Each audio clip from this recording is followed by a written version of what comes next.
Centro de Estudios y Difusión del Pensamiento Humanista Cristiano. Lo primero, Ernesto, es licenciado en Ciencias Sociales por la Universidad Católica de Valparaíso, ensayista, y doctor en Ciencia Política por la Universidad de París III, Sorbonne Nouvelle. Actualmente dirige la Cátedra Destinos Mundiales de América Latina en el Colegio de Estudios Mundiales, Fundación Casa de las Ciencias Humanas, París. Profesor titular de la Universidad Diego Portales, donde dirige la Cátedra Globalización y Democracia, y profesor adjunto de la Universidad de Chile. Miembro de número de la Academia de Ciencias Sociales, Políticas y Morales del Instituto de Chile.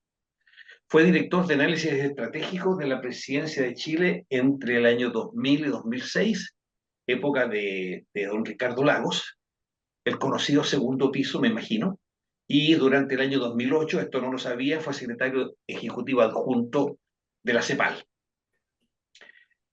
Entre su obra literaria podemos destacar La democracia en la neblina, un extravío peligroso, y otro es El viejo puerto, un ejercicio de memoria. Su último libro se titula Caminando por la cornisa, del siglo XX al siglo XXI. Ernesto, en una entrevista que concediste en febrero pasado a la Academia Chilena de Ciencias Sociales, Políticas y Morales, expresaste: somos por ahora hijos de la incertidumbre más completa. ¿Qué te parece ese pie para que tú tomes tu relato y nos ilumines y conversemos y veamos hacia dónde va nuestro país? Bienvenido, y es un lujo tenerte con nosotros. Ernesto, te dejo con el micrófono. Lo que yo quisiera señalar es que estamos verdaderamente en una situación tremendamente compleja. Yo diría que el primer rasgo que uno podría notar y que se ha agudizado en los últimos años dice relación con un desfase entre lo que yo llamo modernidad instrumental y lo que llamo también, de otra parte, modernidad normativa. La modernidad instrumental, por modernidad instrumental, yo entiendo el conjunto de avances científicos y tecnológicos que se genera, que son una parte muy importante del desarrollo. Y en ese sentido tenemos una situación en la que el avance es muy rápido. Hoy día estamos en el periodo de la inteligencia artificial como elemento fundamental. Y entonces yo diría que ese avance es tremendamente rápido. Y ha generado, por supuesto, una situación en el mundo de mejores coexistencia. Hay ruido, oye. Perdón, alguien tiene que apagar el micrófono.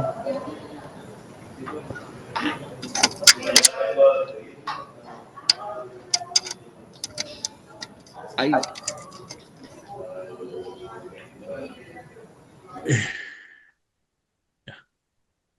¿Ya? Oye, y esa modernidad instrumental naturalmente genera condiciones materiales de existencia que no tienen comparación con ninguna época anterior, que son mucho mejores, muy superiores. Pero si nosotros vemos el otro tipo de modernidad, que es la modernidad normativa, es la modernidad que yo me refiero con esa palabra, con ese concepto, me refiero sobre todo a la convivencia humana, la convivencia democrática, el desarrollo y el respeto de los derechos humanos, en fin, la calidad de la democracia, por decirlo así, y la expansión de la democracia.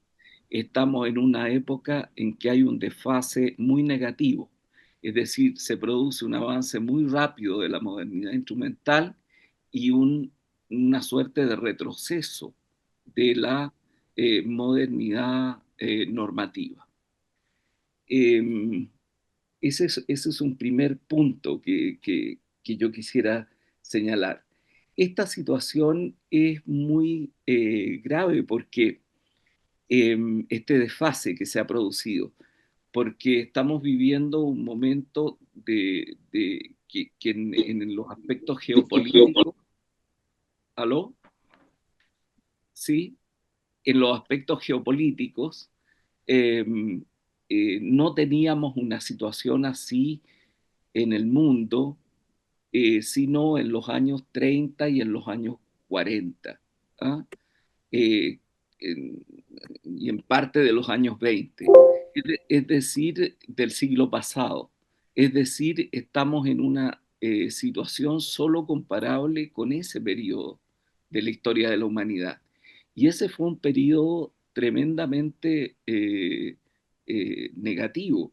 Fue un periodo donde prácticamente la democracia quedó reducida a muy pocos países en el mundo y en Europa, que tenía una gran centralidad en aquellos años, prácticamente fuera de Gran Bretaña, eh, eh, Francia y los países nórdicos, el resto de los países tuvieron bajo eh, eh, regímenes, ya sean nazistas, fascistas, comunistas o eh, formas particulares de regímenes autoritarios.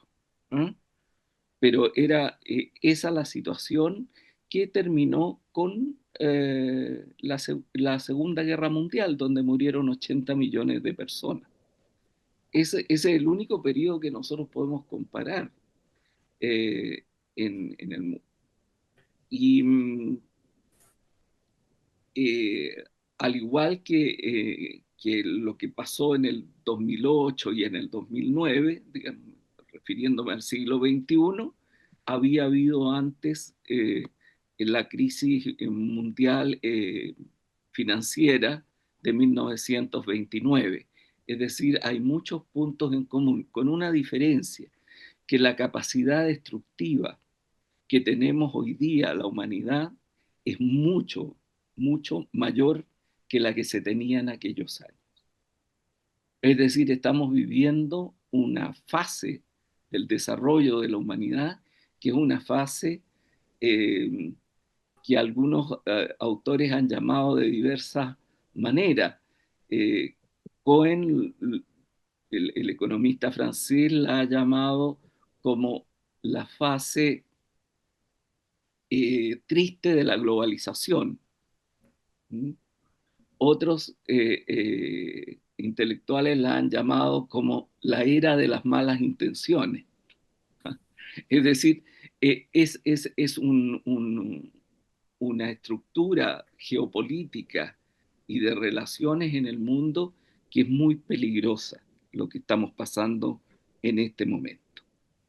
Eh, Claro, ya el peligro nuclear lo teníamos y lo tuvimos durante toda la Guerra Fría, pero hoy día tenemos eso aumentado. Entonces tenemos esa situación general.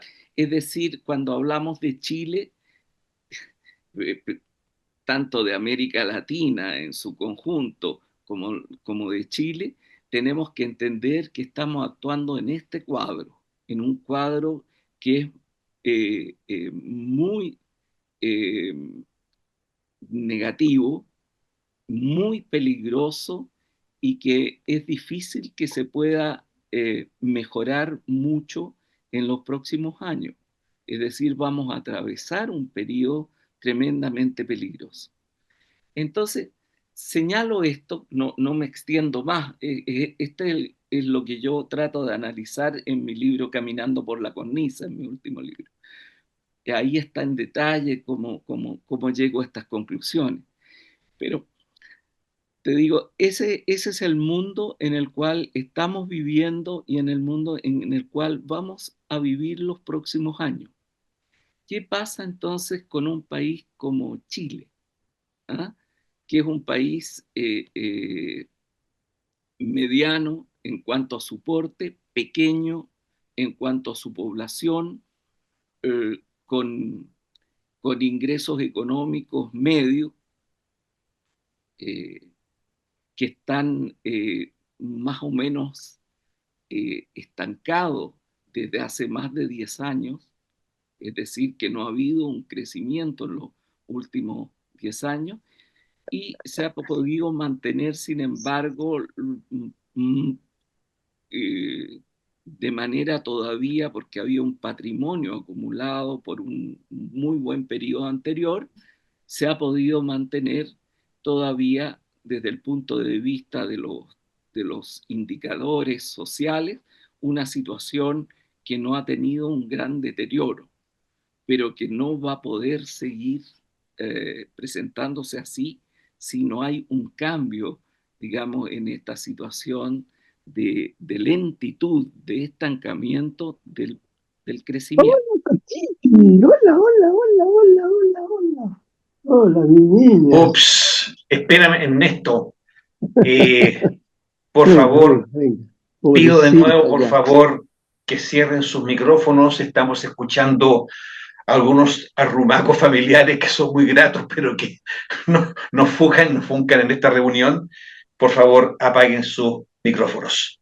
Muchas gracias. Vamos, Ernesto.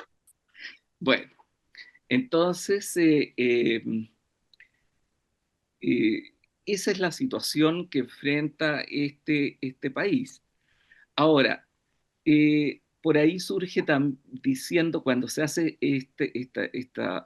cuando se plantea esta visión del país, se señala, pero seguimos estando a la cabeza de los indicadores latinoamericanos en la gran mayoría de las áreas, ¿ah?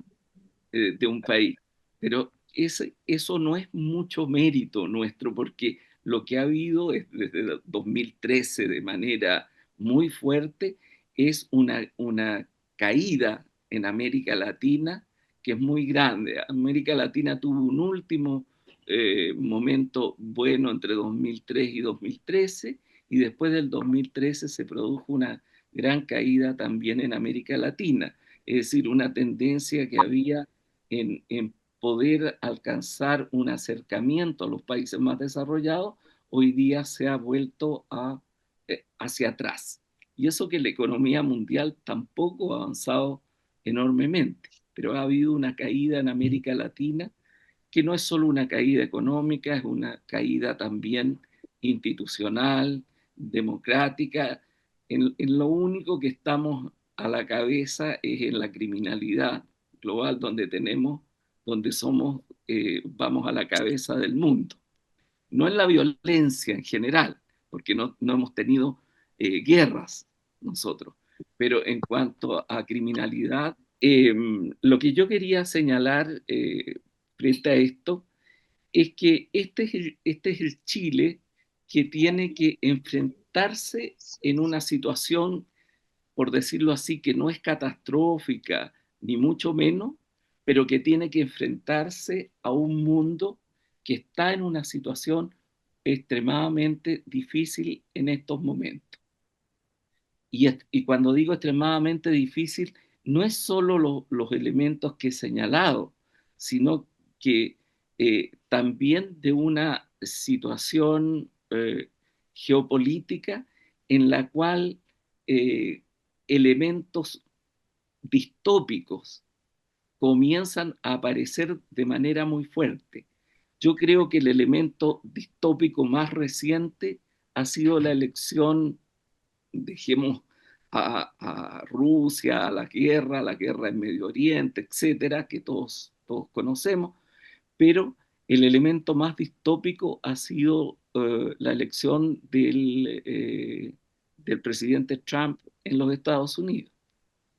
Eso ha sido tremendamente eh, distópico, porque estamos viendo en la democracia eh, la democracia moderna, más antigua, eh, como estado en forma en el mundo, que hoy día el conjunto de acciones, si ustedes suman el conjunto de acciones, bueno, hoy día comentaban ustedes lo de lo sucedido, lo que está sucediendo en estos momentos, que es el anuncio de los aranceles.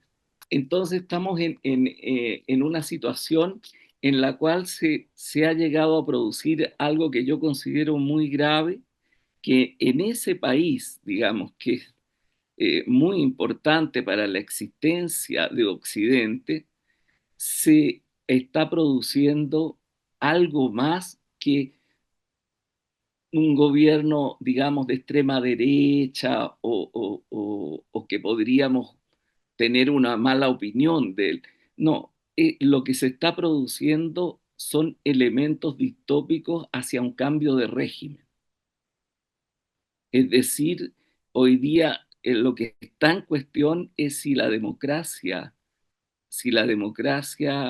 norteamericana, si la democracia estadounidense va a ser capaz de eh, mantener su balance y su control a través de las instituciones democráticas.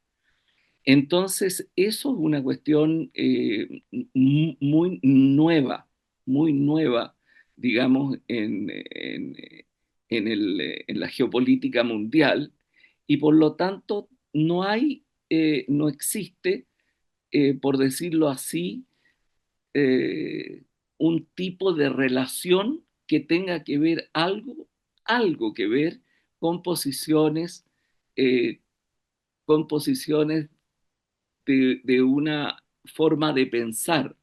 Es decir, no hay un plan, un proyecto ahí en los Estados Unidos hoy que no sea una situación puramente que se ha llamado transaccional y que yo llamo mercachifle, digamos, de las negociaciones y de las relaciones.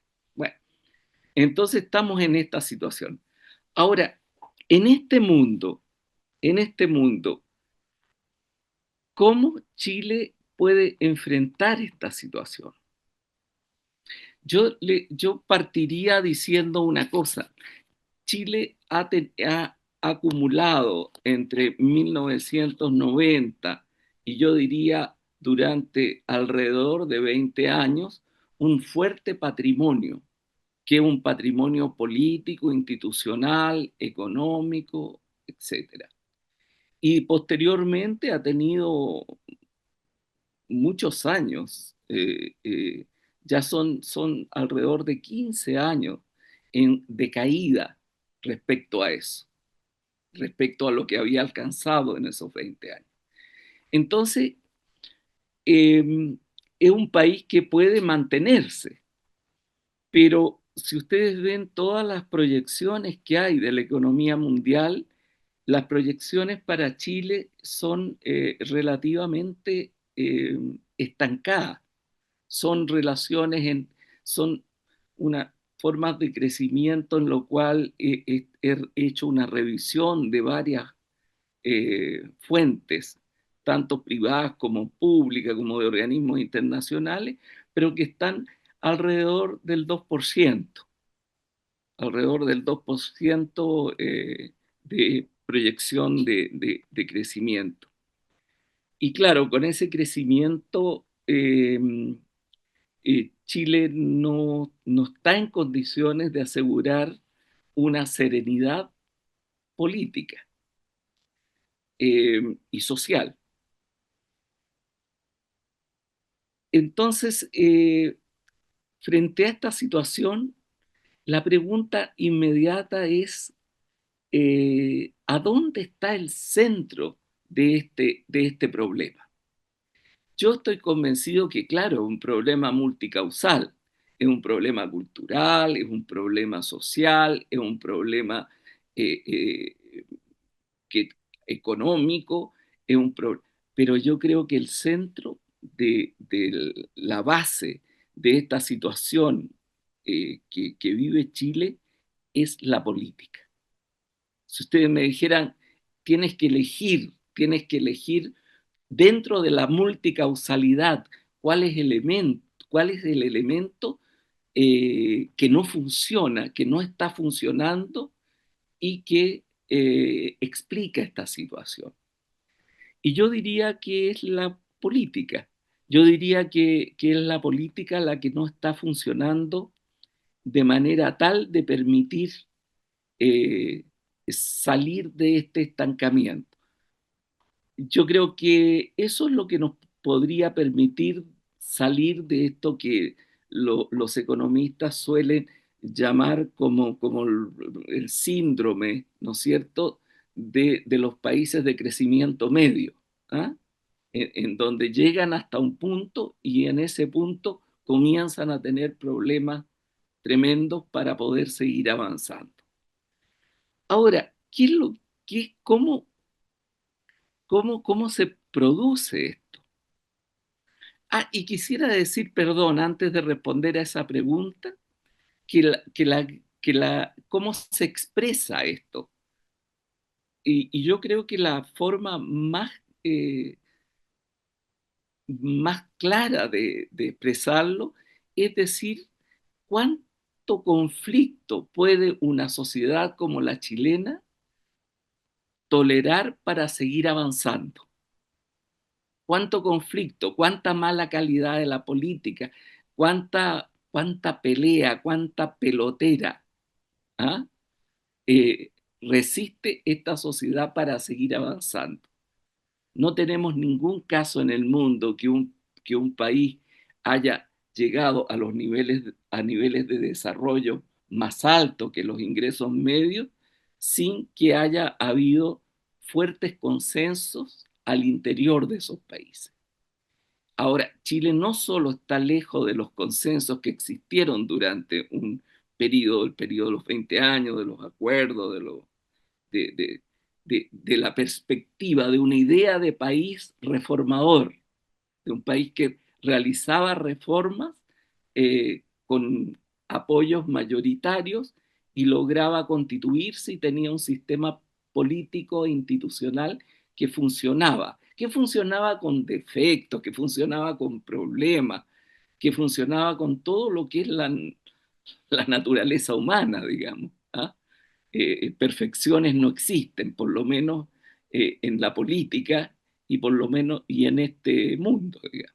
Entonces, eh, pero, pero ese país mejor que se estaba generando no puede tener el grado de conflictualidad que tiene en estos momentos en Chile.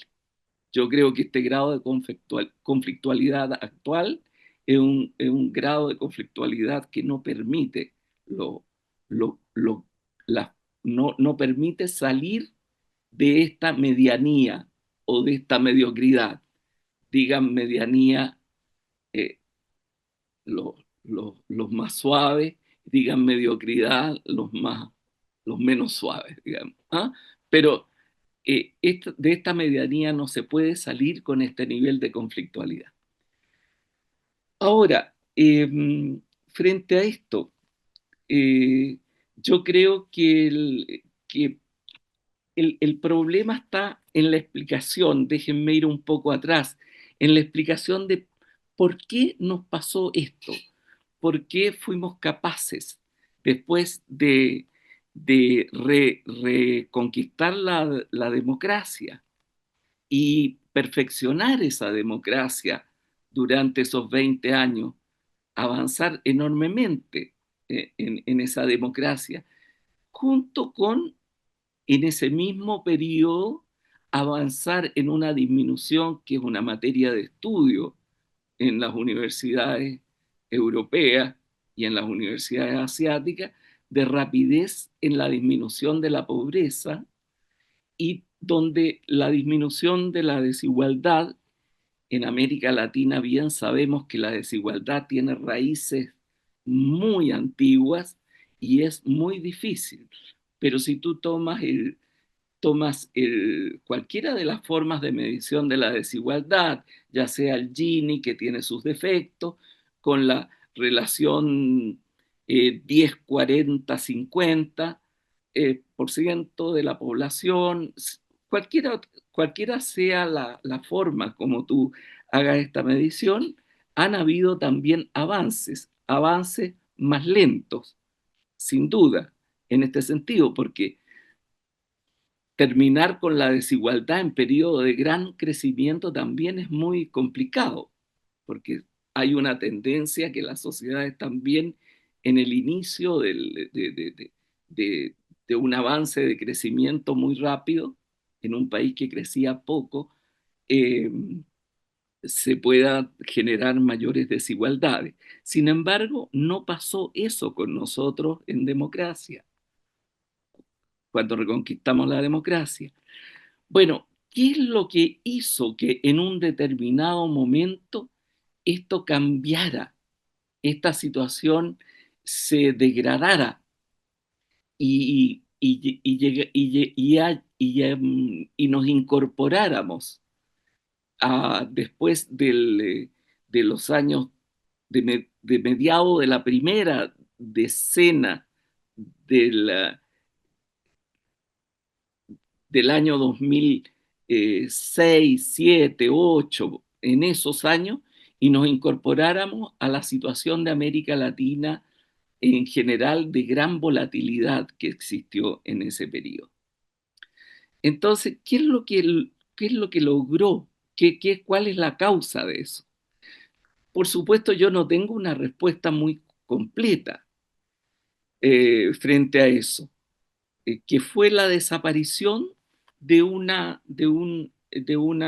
eh, eh, alianza política que se generó, que fue la que ganó el plebiscito y que después desarrolló su gobierno hacia adelante, incluso con una oposición muy fuerte de la derecha que comenzó posteriormente, pero con una oposición muy fuerte respecto a muchos elementos, pero con una disposición también a llegar a acuerdos. Bueno, en una primera etapa nosotros podríamos decir que eso fue porque todos teníamos miedo distinto. Ellos tenían el miedo de que venían saliendo de haber estado y apoyado un gobierno autoritario, dictatorial, etcétera, y que tenían una visión de que cualquier cosa que saliera de eso, digamos, una democracia, llevaría a una especie de conflicto donde ellos estaban muy debilitados. Y de parte de los sectores que venían de la oposición y que ahora eran gobierno, existía también un miedo muy fuerte a un pasado terrible, ¿no es cierto?, que fue el periodo de la dictadura. Entonces, eso durante un tiempo fue un pegamento, un cemento muy fuerte, digamos, para la aceptación del reformismo, de un camino reformista en Chile.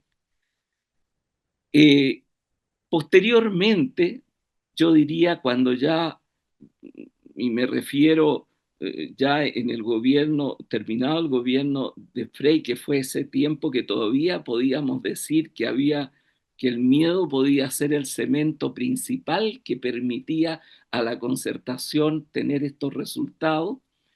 Yo creo que posteriormente, durante un cierto tiempo, se combinó aquello que empezó a dejar de ser el factor principal por un cierto, ¿cómo te dijera yo? Por un cierto sentimiento de orgullo por los resultados, ¿no? Un sentimiento de orgullo por los resultados que permitió todavía mantener unido ese proyecto reformador.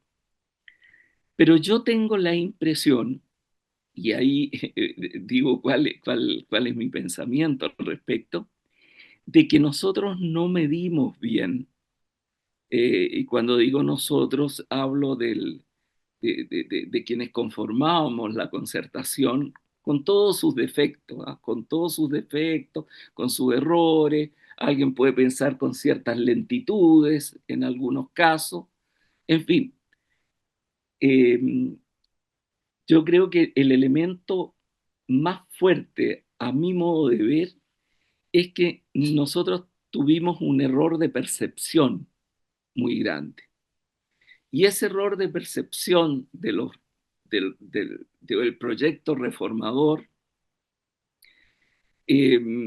estuvo basado en una idea de que el conjunto, no te digo yo de la población, ¿ah?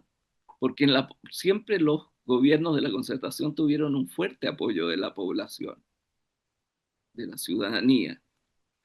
Eh, eh, en los activos, en los activos políticos de los partidos que conformaban la Concertación, particularmente en los partidos de izquierda, eh, nosotros tuvimos un error de percepción en pensar que había habido una, por decirlo así, una evolución desde la posición revolucionaria a la posición reformadora, reformista. ¿Ah? Y que eso eh, eh, era mayoritario en los activos políticos. Yo creo que ese fue un error de percepción, porque lo que se generó es, primero, de que los sectores reformadores dieron la salida a la dictadura y la visión revolucionaria fracasó rotundamente. Entonces, no quedó otra que decir, bueno, en verdad este era el camino. ¿Ah? Y segundo, se produce también una situación muy particular, que es, eh, una élite dirigente, ¿ah? Que la palabra élite ahora es casi un insulto, ¿ah? Pero en todas las sociedades del mundo y en todas las épocas existen las élites. ¿Ah? El tema no es que las élites sean malas en sí mismas, el tema es cuando esas élites no están basadas en en formas democráticas o en formas meritocráticas también, ¿ah? Sino que son élites impuestas a través de la fuerza. Bueno, se conformó una élite bastante transversal al interior, digamos, de la democracia cristiana hasta los partidos que surgieron en la izquierda eh, eh, democrática, digamos, durante ese periodo, y, eh, y que tuvo los elementos como para dirigir todo este proceso, ¿ya? Entonces los líderes tenían un pensamiento transversal eh, que pasaba de un lado a otro de los partidos políticos de manera muy fluida. Pero sin embargo, en los activos siguieron existiendo fuertes liderazgos partidarios que eran liderazgos partidarios nostálgicos, que se encarna en la frase esta tan repetida, no estamos haciendo lo que queremos, sino lo que podemos, ¿ya? Y ese era un pensamiento que existió y que naturalmente cuando termina el miedo, ¿ah? Comienza a tomar fuerza. Si tú unes a eso una cierta pérdida que esto está muy relacionado con todo el cambio tecnológico, la revolución de las comunicaciones, etcétera.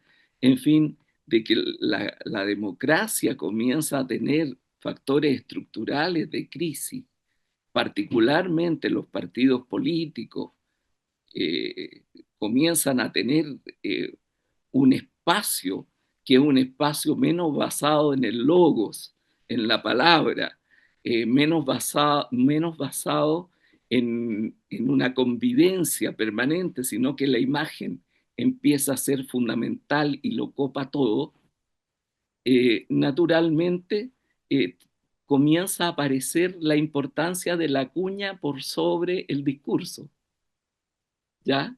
Y empiezan a aparecer una serie de elementos que no son de Chile solamente, sino que son de todas las democracias en el mundo, en la cual se pierde un poco no un poco, se pierde mucho de una cierta visión de largo plazo. El largo plazo comienza a desaparecer y comienza a existir un, un, un, una visión de corto plazo y una visión, digamos, en donde se generan al interior de los partidos una gran cantidad de pequeñas empresas, por decir, de pymes, ¿ah? Que están bajo un líder, bajo alguien, y la política se transforma en una cosa con una caída ética y de fuerza en la sociedad muy grande. Y eso yo creo que eh, comienza la combinación de estos factores comienza también a manifestarse en las organizaciones sociales, en las federaciones estudiantiles, etcétera, en donde comienzan a existir grupos dirigentes donde no están representados con fuerza los partidos que dirigían el país, como fue otrora, ¿ah? Eh, como fue desde los tiempos de Frei Montalva, te diría yo, donde había una presencia de los partidos en las universidades, sino grupos más bien ligados a los partidos testimoniales, a los partidos que no participaban, que criticaban fuertemente este camino, digamos, a los derrotados en torno al camino revolucionario para salir de la dictadura. Y ahí surge, ¿no es cierto?, lo que termina transformándose en gobierno. Termina transformándose en gobierno después del 2019, bueno, con periodos muy peligrosos y que después conforman, ¿no es cierto?, esta ruptura, este fin de la concertación que ya había comenzado en el último gobierno, eh, eh, ya que no se llamaba concertación, sino tenía otro nombre, ¿cierto? Y en donde se comienza a plantear una disgregación de dos elementos que habían sido básicos en los gobiernos reformadores, que había sido la conjunción de crecimiento y equidad, o de crecimiento y mayor igualdad, como dos elementos importantes, y la responsabilidad de quien estaba en el gobierno por el desarrollo de la democracia. Y entonces se da por sentado que esa democracia ya existe, ya se logró, y que por lo tanto ahora no tenía que ser una democracia que necesitara tantos cuidados. ¿Ah? Y de otra parte, se planteaba con mucha fuerza la idea de que ya el crecimiento estaba dado, así que este era el momento de la igualdad, como cosas distintas, como cosas casi contrapuestas, ¿ah?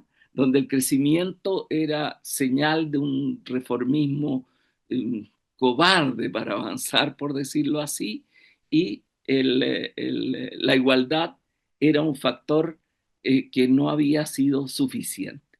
Entonces, se elige uno versus el otro y se produce un desfase en las acciones de gobierno que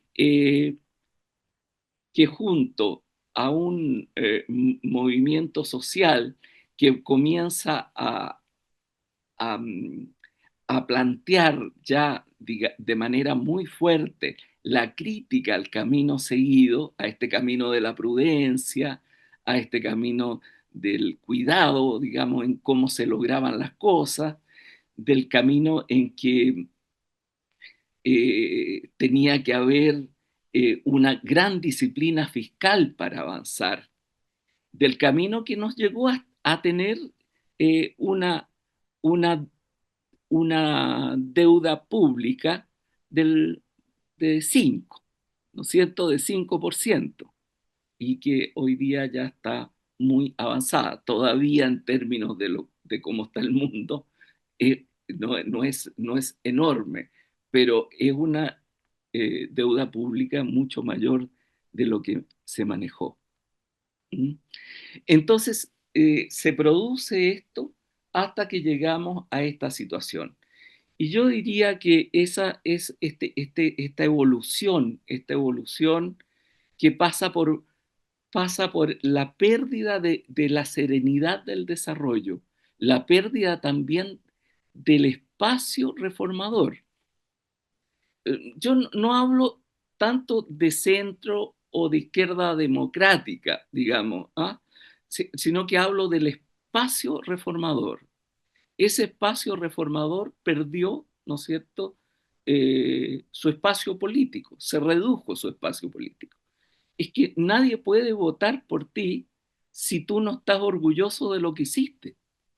O sea, si tú no defiendes la obra realizada, naturalmente tú empiezas a dar explicaciones hacia este sector que te critica primero y te insulta también después, ¿cierto?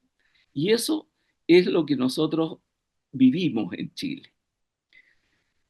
Bueno, y eso penetra muy fuertemente en los partidos de izquierda, pero también a la democracia cristiana. También a la democracia cristiana dentro de, al interior de su partido. Entonces, esto va produciendo esta situación. Yo diría que esto llevó, digamos, cuáles son los ejemplos de que esto iba en una degradación. Bueno, las elecciones, primero las elecciones en la cual gana la derecha, que está bien, tiene que haber en la democracia naturalmente cambios, pero cuando se gana y Eduardo Frei pierde la elección con Piñera, la primera elección, la pierde por un factor de que ya esta degradación estaba instalada en las candidaturas que se presentaron, que competían que competían en un espacio que antes había sido un espacio compartido, eh, donde gran parte de los activos de los partidos políticos tuvieron esas características. Bueno, y después yo diría que viene este segundo gobierno de Michelle Bachelet, en el cual se genera ya esto como un conjunto de propuestas en donde se cambia el método que tuvo la concertación.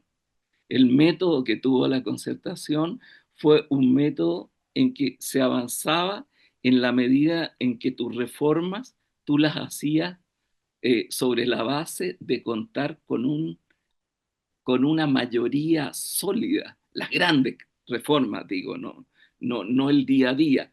Las grandes reformas era sobre la base, que es fundamental en un proyecto reformador, sobre la base de que tú has logrado constituir en torno a esos temas una mayoría sólida en la cual participan muchas veces la oposición. En este caso era la derecha, ¿cierto? Muchas veces se da, o vienen votos también de sectores independientes, etc. Pero tú no realizas la reforma como una forma de enfrentarte, de generar polarización. Bueno, se produce todo aquello y finalmente terminamos, después del segundo gobierno de Piñera, que venía muy herido con toda la situación política que se genera ahí, por el estallido social, por todo lo que pasó allí, recuperándose hacia el final, después que se lograron un acuerdo en torno a lo que era Yo no quiero decir que la Constitución, con los cambios, la Constitución, nosotros logramos trabajar con la Constitución que heredamos de la dictadura y naturalmente eso queríamos cambiarla y logramos cambiarla a finales del gobierno de Ricardo Lagos con la fuerza que teníamos, no más allá, con la fuerza que teníamos. Y quedaban muchas cosas pendientes, pero no era eso el centro de la batalla, pero se convirtió en el fetiche de la batalla. ¿Ah? Se convirtió en el fetiche, se hizo y se logró una situación en la cual el gobierno de Piñera termina de una manera eh, sin problemas de ruptura democrática, por decirlo claramente. Y después, esta situación nos lleva a una elección en la cual pasan a segunda vuelta los candidatos de los extremos, los candidatos de los extremos, y se conforma un gobierno que es un gobierno que afortunadamente logra, era un gobierno desamparado, digamos, que no sabía cómo relacionarse con Estados Unidos, y tuvo que recurrir, digamos, al patrimonio político de la concertación para entrar en contacto con Estados Unidos, con el Estados Unidos previo a la situación actual. Bueno, eso fue un elemento muy... Y se vivió un periodo muy grave cuando hubo el intento refundacional, que fue la primera convención. Un intento refundacional que fue muy duro y que era muy peligroso para el sistema democrático.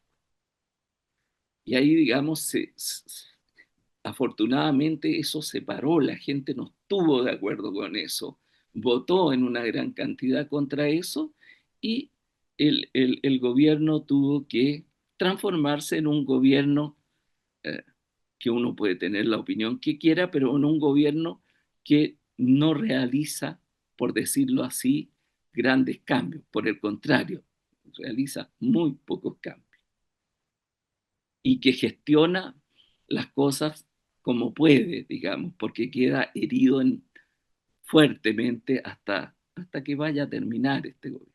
Pero tampoco se provoca una ruptura democrática. Y esa es la situación en la cual estamos en este momento. Entonces, si ustedes me preguntan desde un punto de vista reformador, ausente, digamos, donde eh, tú tienes, esta situación en la cual la derecha se parte también y surge una derecha extrema, producto de la criminalidad, en fin, la criminalidad eh, actual, sin duda, tú no puedes, de un punto de vista racional, decir que es producto del gobierno. Es producto del gobierno muchas cosas, pero esta criminalidad es un fenómeno muy fuerte en América Latina y que nosotros no conocíamos, nuestras policías no estaban preparadas para eso, ni mucho menos. Pero hay una sensación en la población muy fuerte de seguridad, de crecimiento, de bienestar hoy día que existe. Bueno, frente a eso, nosotros tenemos una derecha que fue incapaz de ayudar a una solución constitucional muy buena, que fue la preparada por los expertos, digamos, y que la gente nuevamente votó en contra de eso, porque no vio una intención también de llegar a acuerdo. Es decir, a una situación que es bien extraña, porque si tú ves, eh, si tú dices, hay espacio poblacional, ciudadano, para pensar de manera moderada, de manera reformadora, etcétera, ese espacio existe. El problema es que no tiene representación política. No tiene representación política o tiene una representación política fragmentada e incompleta. ¿Ah? Y de otra parte, tú tienes una izquierda radical que se agrandó durante un tiempo, que hoy día viene un poco a la baja, pero donde no hay ya una cultura de poder generar lo que a mi modo de ver es lo que Chile requiere. O sea, si ustedes me dicen qué es lo que políticamente yo quiero, ¿ah? Yo lo que quiero es que se reconstruya el espacio democrático, que se reconstruya un espacio en el cual haya una adversariedad que sea una adversariedad democrática, que sea una adversariedad democrática, que haya un centro derecha democrático y que haya un centro izquierda democrático. Pero ¿cómo se construye eso? ¿Cómo pasa eso? En que puede haber una dialéctica de diferenciación, de, de ideas distintas, diversas, algunas encontradas, pero donde el otro no sea visto como el enemigo, sino como un adversario con el cual puedes llegar a acuerdo y puedes encontrar que en lo que dice hay cosas que te sirven, que tú no las desestimas solamente porque la dijo el adversario. Y yo creo que esa es la situación en la cual nos encontramos hoy día y, y que ha significado una caída muy grande del tono de la política. El tono como se desarrolla la política es un tono más bien guerrero, es un tono más bien de, de enfrentar al otro y con mucha pequeñez, con enorme pequeñez. Y, y entonces, si me dice cómo se va a resolver esto, me queda claro que ya aquí las cartas están jugadas para la elección que viene. Las cartas están jugadas no en el sentido de que se sabe quién va a ganar, sino que están jugadas en cuanto a los acuerdos, eh, particularmente en la izquierda está, la gente de la izquierda democrática está ya aliada con la izquierda radical en esta vuelta. Pero hay un proceso de evolución posible dependiendo de quién pueda estar a la cabeza de eso. Y lo mismo pasa en la derecha. ¿Cómo rescatar a una derecha que no se transforme en ultraderecha? Ahora, esa derecha que no se transforme en ultraderecha, cada vez que ha tenido una posición de emular a la ultraderecha en dureza, ¿ah? En populismo autoritario, etcétera, ha desaparecido. Piensen ustedes en la situación de Francia, piensen ustedes en la situación eh, de Italia, que permitió la llegada de Meloni a la presidencia, que se sabe poco porque es una persona con mucha habilidad política, pero que tiene elementos duros para la democracia, incluso poniendo la constitución italiana, que es uno de los elementos que permitió a Italia navegar y estar en ser, pese a que no ha crecido casi nada en los últimos 10 años, sigue siendo la 10ª potencia económica. Entonces, esta situación que ha penetrado incluso en los países nórdicos, que son países donde no tienes todo este problema, y que tiende a enfrentar, a mostrar el tema de la xenofobia con respecto a la migración, pero no solo migración desregulada, que todos consideramos que no puede ser la migración desregulada, sino a cualquier tipo de migración, y que necesitan esa migración, si no su economía se desmorona. Al caso del cambio climático, donde nuevamente ha caído eso. En fin, a la construcción de la política, a la construcción de la política democrática. Entonces, yo creo que ya debo terminar, ¿no, Eduardo? Estoy en la hora. Yo siento que, ¿cómo decirle?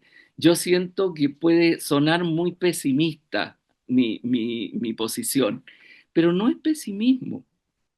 Los datos están ahí, es realismo y no desesperanzado, sino que creo que la construcción democrática para recuperarse en Europa, y es fundamental que se recupere en Europa, es fundamental que resista la democracia norteamericana para que podamos pensar, perdón,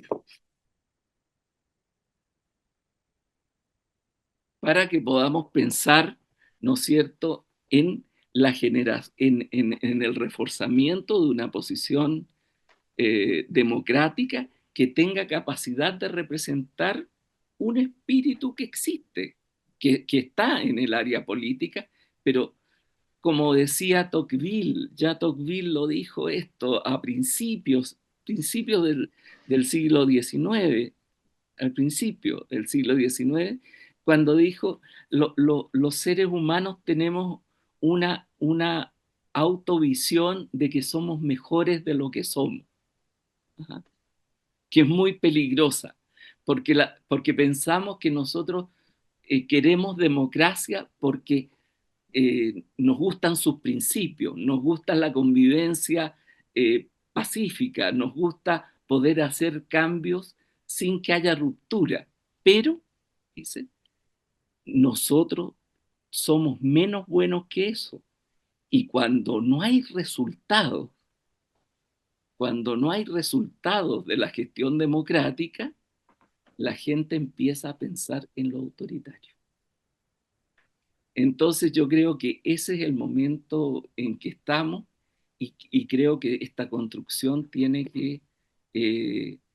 se va a demorar algún tiempo, pero para que haya representación política tiene que haber un gran esfuerzo por aquello, por mostrar una perspectiva de resultados posibles.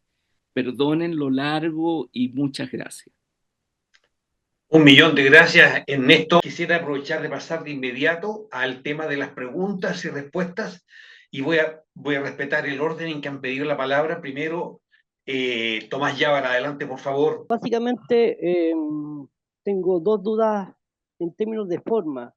A mí me llama mucha atención, yo soy parte de un partido que es un partido nuevo, que pretende representar el voto mediano, la clase media, el centro político, pero yo me gustaría saber la opinión de Néstor Tone con respecto a que el liderazgo que va a recobrar el centro político es el liderazgo de los 90 o es un liderazgo distinto a los nuevos tiempos. Y lo segundo, es cómo, a mí siempre me llama la atención, es cómo pasamos de políticos que representaban clases sociales a políticos que se representaban a sí mismos y que se autodenominan como clase política. ¿Cómo llegamos a eso? Tenemos a continuación a Soledad Alvear. Soledad, por favor. Muchas gracias.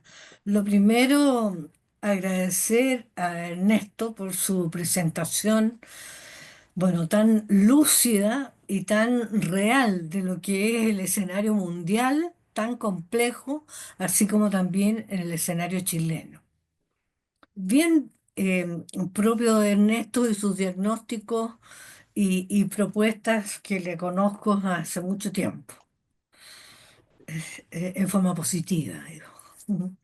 A ver, Ernesto, pensando solo en Chile, porque entrar en el ámbito internacional ya es muy amplio, pero pensando solo en Chile, Yo creo que estamos frente a una polarización y una agresividad en nuestro país en todos los ámbitos, manejando en la calle, en los colegios, los niños le pegan a los profesores, se pegan entre ellos y ya hasta balazo.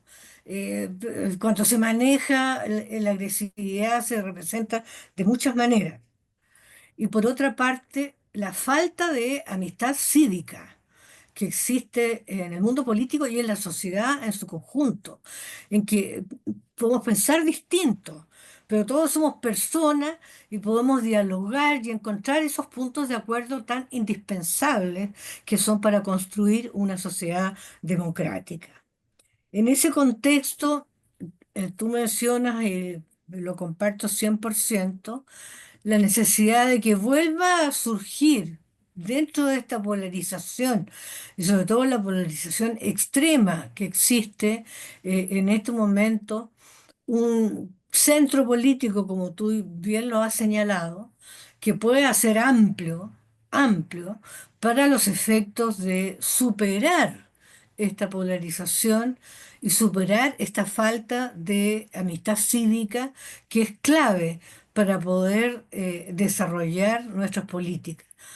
Eh, a mí me impresiona porque cuando yo veo a los parlamentarios, en fin, si los jóvenes, los niños ven un programa de televisión en que están debatiendo, o sea, ¿qué pueden pensar ellos respecto a la posibilidad de evitar la agresión, la incomodidad para tratar a la otra persona?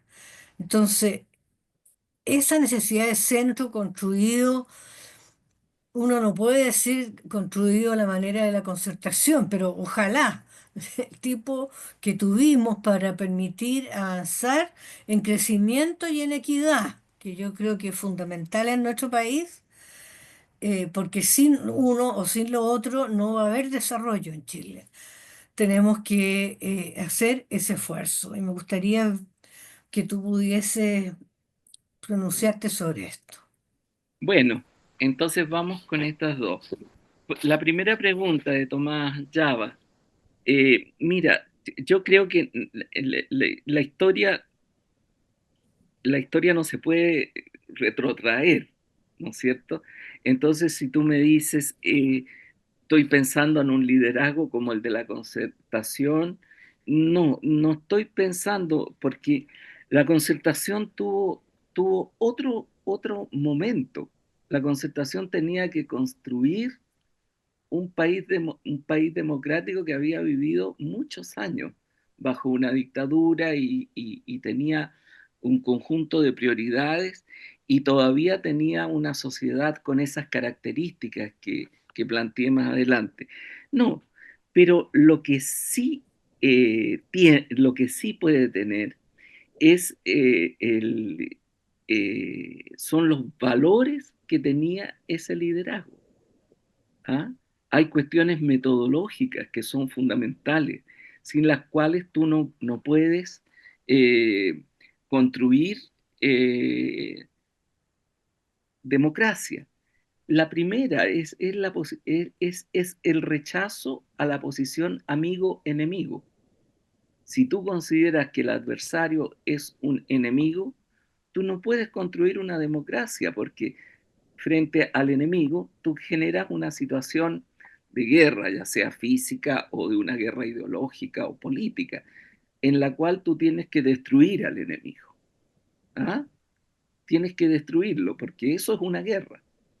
En la guerra no hay otro objetivo por parte frente al enemigo que la destrucción del enemigo. Y por lo tanto, una democracia, para que exista una democracia, fíjate que la democracia es un sistema muy especial. ¿Ah? Como dice un gran ensayista mexicano, eh, una democracia tiene muchas características que la definen, pero hay una muy fundamental, que el que gana no lo gana todo. Mm. y el que pierde no pierde para siempre. ¿Ya? Son, es una especie de definición que es poco académica, es muy ensayística, pero que va al corazón, digamos, de lo que es la democracia. Y por lo tanto no es una relación amigo-enemigo, es una relación de adversariedad en donde tienen mucho valor la diferencia de opiniones y tiene mucho valor el llegar a acuerdos en torno a esa diferencia de opiniones. ¿Ya? Por lo tanto, ¿qué es lo que no puede existir nuevamente la concertación como la vivimos, ¿no es cierto? Pero sí lo que puede existir es un espacio democrático, un espacio democrático. Piensa tú, además, que la democracia es el único sistema que acepta la existencia de enemigos de la democracia sin reprimirlo, ¿ya?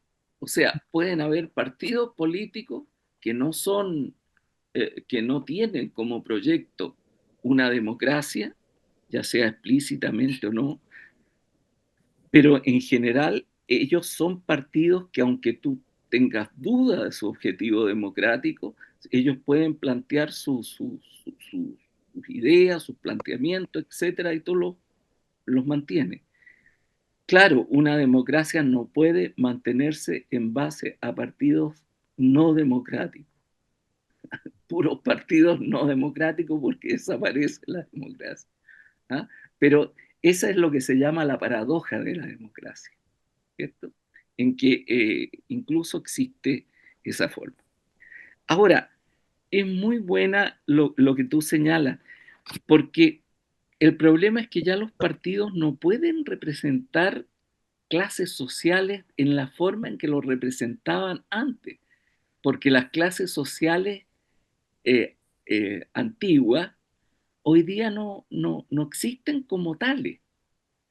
Hay un gran cambio en la estratificación social.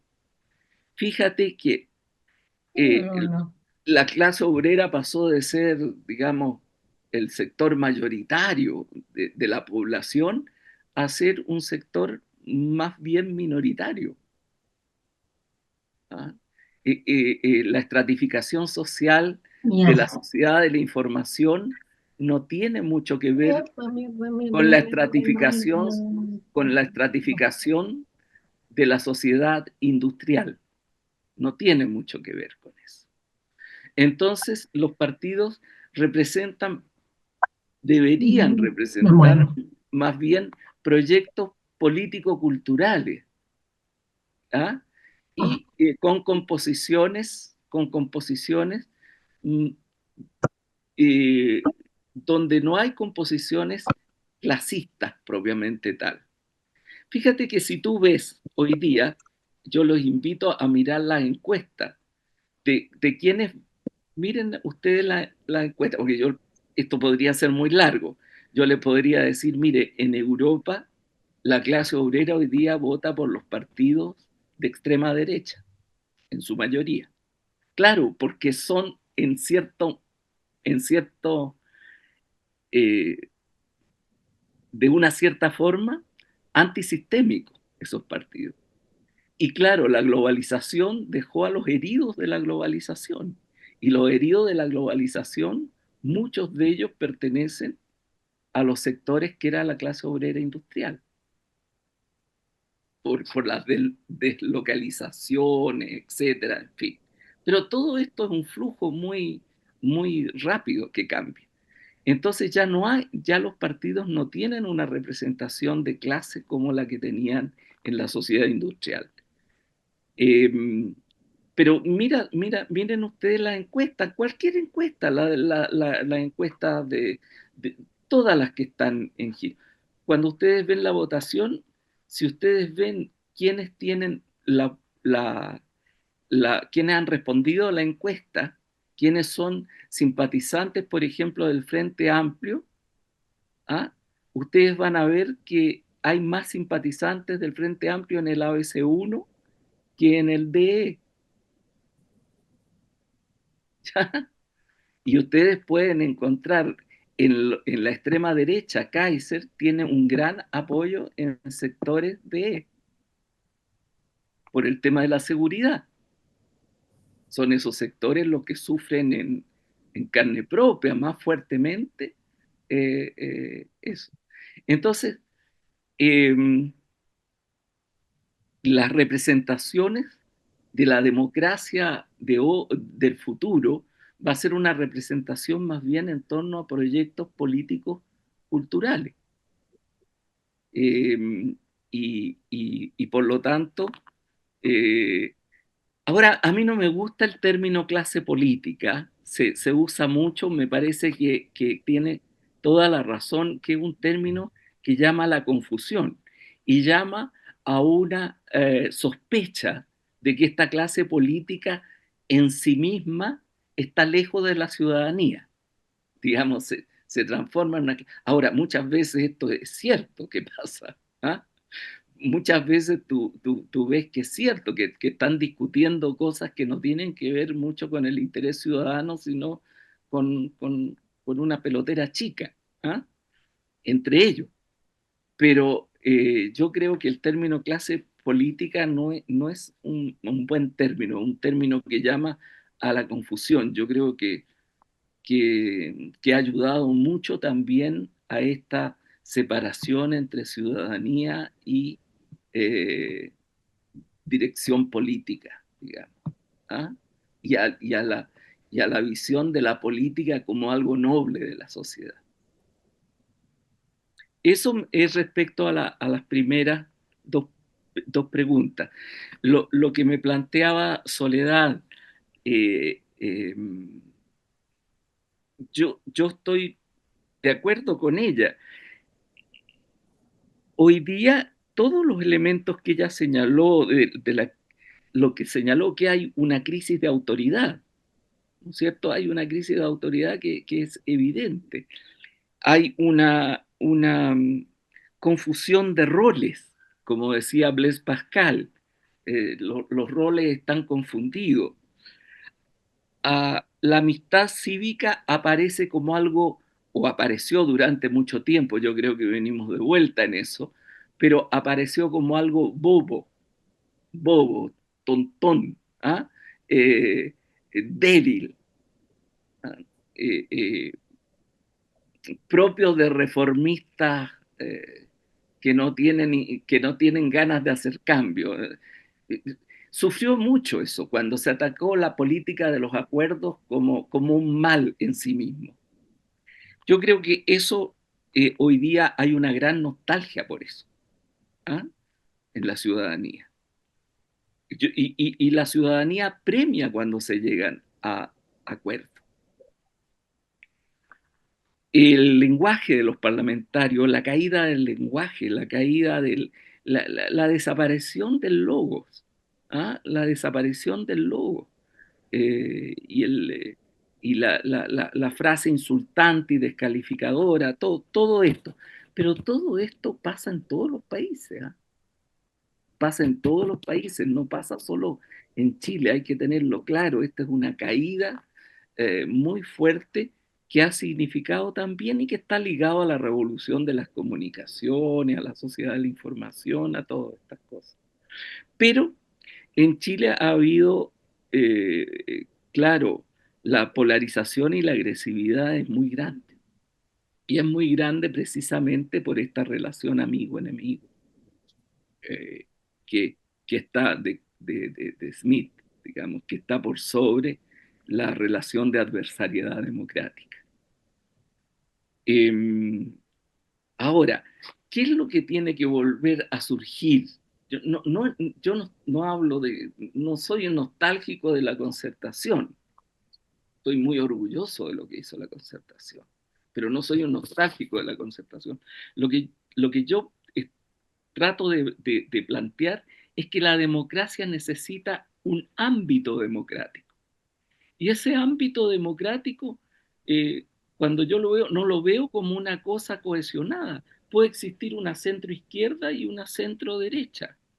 y pueden haber vasos que se relacionen entre ellas. Pero para eso tienen que estar todos de acuerdo en que la democracia es un valor permanente y que se trata de ir transformando esa democracia en democracia a través de métodos democráticos. Y eso es muy importante. Eso significa que los extremos queden un poco atrás, o sea, son parte del sistema democrático, pero no de ese espacio que es un espacio en donde puede haber adversariedad y puede haber también acuerdo. Ahora, yo no creo no creo mucho en la posibilidad de generar, no sé cómo se van a dar las cosas.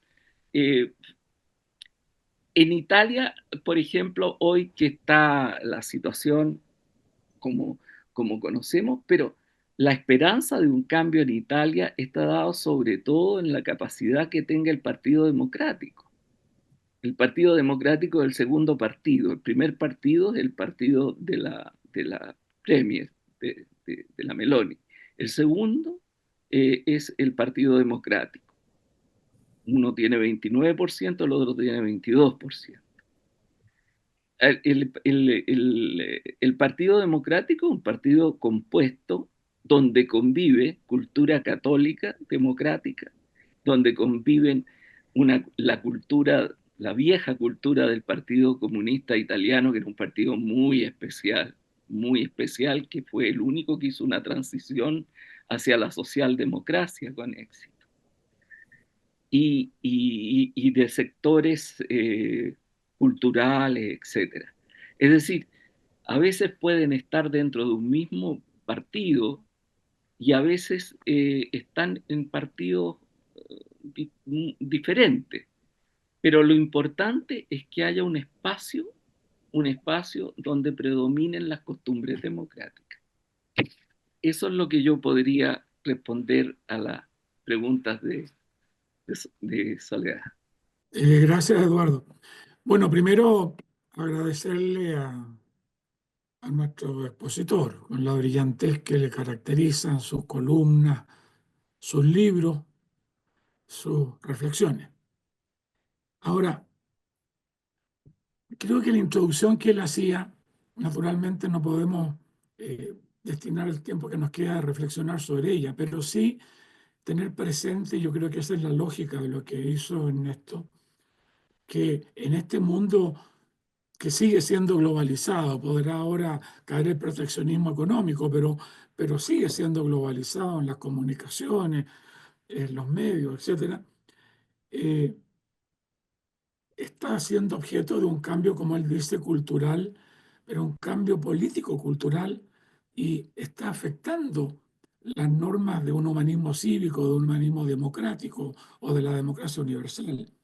Y que eso va a ser un factor que va a estar cada día también presionando más la cultura política chilena. Yo creo que en eso Ernesto hace bien en advertirnos.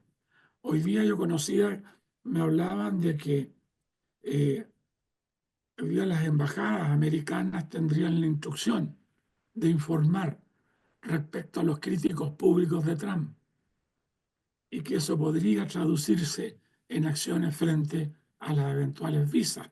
Ya conocimos la experiencia de algunos con residencia establecida en Estados Unidos que están siendo castigados por sus opiniones políticas. Que los grandes estudios jurídicos de Nueva York estaban sufriendo lo mismo y que estaban transando el sacar de esos estudios a abogados que habían adoptado algún tipo de acciones jurídicas dentro del marco legal que se consideran atentatorias con la política del nuevo gobierno. Eso penetra también en nuestra realidad. Entonces, a mí me gusta lo que Ernesto decía, o yo dedujo que decía, que lo que se requiere es un proyecto democrático y reformador. No sé si entendí bien, Ernesto. Un proyecto democrático y reformador que ayude a generar un espacio democrático que permita darle gobernabilidad al país, en un ambiente en que todo conduce, vivimos polarización y conduce a polarización. El socialismo democrático vive mirando al Frente Amplio y al Partido Comunista. Hay ahí una máquina o centrífuga que tironea hacia las posiciones radicales. Y observamos todos los días que la candidata de la centro derecha o de la derecha democrática llama y mira a la unidad de los duros de la derecha. Y que ahí hay una máquina centrífuga que ya vimos que operó en el fracaso de la segunda convención constitucional, en que por responsabilidad de esa derecha dura, pero también por una centro derecha que no fue capaz de mantenerse en su posición, terminamos con un proyecto que fue rechazado y terminamos sin la posibilidad de contar con una constitución moderna, democrática y con grados de amistad cívica y de sentido de país. Entonces, yo creo que el desafío que nos plantea Ernesto es cómo posicionarse con personalidad, un proyecto democrático y reformador que no caiga en la polarización, que resista la polarización y que responda a ese tercio, al 40 y tantos % que las encuestas nos indican, de gente que prefiere los acuerdos, prefiere la moderación estando en el centro, en la izquierda o en la derecha, pero que no ve hoy día una postura clara a ese respecto. Yo creo que irremediablemente, porque como bien decía Ernesto, las cosas están un poco dadas.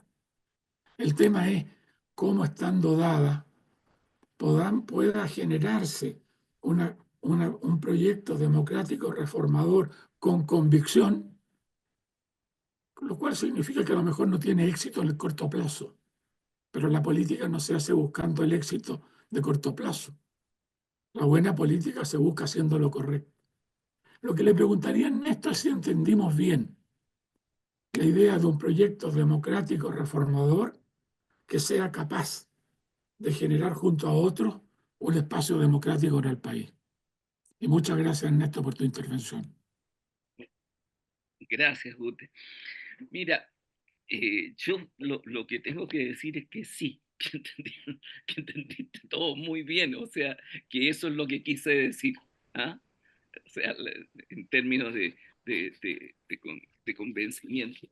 Yo creo que nosotros requerimos, viniendo el caso, yo vengo de un largo tránsito, digamos, del punto de vista político, de un largo tránsito para ubicarme como un reformador orgulloso de ser reformador y que creo verdaderamente que la reforma es el camino del progresismo.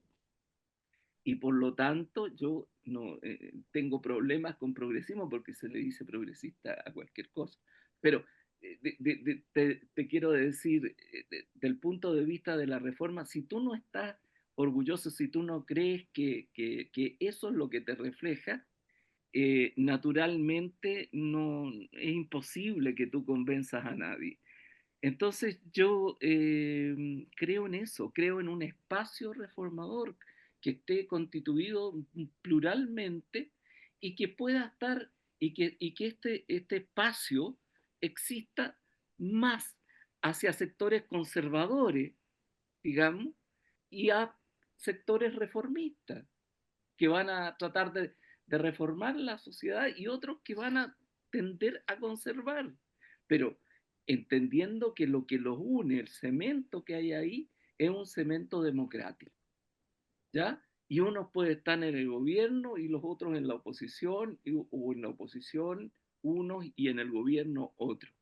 De eso es lo que se trata, porque si no caemos necesariamente en una polarización en donde desaparece la adversariedad democrática. Fíjate lo que tú decías al principio, esto de Estados Unidos, de las embajadas, que son cosas, digamos, que demuestra que los peligros de que la democracia necesita urgentemente reforzarse.